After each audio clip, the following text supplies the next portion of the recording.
നമ്മുടെ പുത്തന്താണി ഹലാമാൾക്ക് മമ്മൂട്ടി വന്നറിഞ്ഞു നിങ്ങള്. അപ്പൊ കഴിച്ച് നമ്മളിപ്പോ ഉള്ളത് ഫ്രൂസോന്റെ മുമ്പിലാണ്. അപ്പൊ ഫ്രൂസോന്റെ ഓണർ ഇവിടെ ഉണ്ട്. ഓണറോട് തന്നെ ചോദിച്ചു നോക്കാം. ഫുഡ് ഫീൽഡിൽ ഇപ്പൊ എത്ര കാലമായി? ഏകദേശം 5 years ആയി. വെറൈറ്റി ആയിട്ട് ഇനിയിപ്പോ നമ്മളെ രീതിയിൽ സിഗ്നേച്ചർ ആയിട്ട് എന്തെങ്കിലും വെറൈറ്റി ഇപ്പം അധികം കളിക്കുന്ന ഇപ്പം ബൻമസ്കും മറ്റേ ഇറാനി ചായ കളിക്കുന്നത്. അതെ അതെ. നമ്മളെ രീതിയിൽ ഒരു സാധനം കൂടി ഞാൻ സെറ്റ് ചെയ്ത് തരാം. ഫസ്റ്റ് ഉദ്ഘാടനം കേൾക്കണ ഞാൻ പിന്നെ ഒരു ചിന്ത വന്ന് ഞാൻ ആ സാധനം ചെയ്യണമെന്ന് ചിന്ത വന്നില്ല. ഇപ്പൊ ഞാൻ ഒരു സാധനം സെറ്റ് ചെയ്ത് തരാം.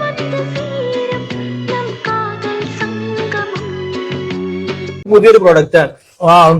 ജെനുവിൻ ആയിട്ടുള്ള ഒരു ഫീഡ്ബാക്ക് അതാണ്ട് അതാ ഓക്കെ നമുക്കൊന്ന് ട്രൈ ചെയ്ത് നോക്കാം.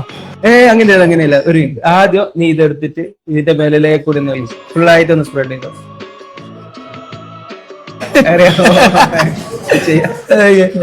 നേരെ തിരിച്ചാണ്.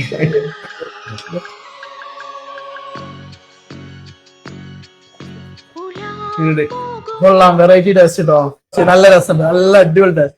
ഈ ഐറ്റത്തിന്റെ പേരെന്തേലും? മസ്ക സാൻഡ്വിച്ചും കോഫി ഫ്രാപ്പ് എന്ന് പറഞ്ഞിട്ട് നമ്മൾ ചെയ്തത്. ഇതൊന്ന് ഷെയ്ക്ക് ചെയ്തിട്ട് ഇങ്ങനെ ഷെയ്ക്ക് ഒന്നല്ല ഒന്ന് ഷെയ്ക്ക് ചെയ്തോ. അങ്ങനെ ഷെയ്ക്ക് ചെയ്തിട്ട് കുടിച്ചോക്കലാം.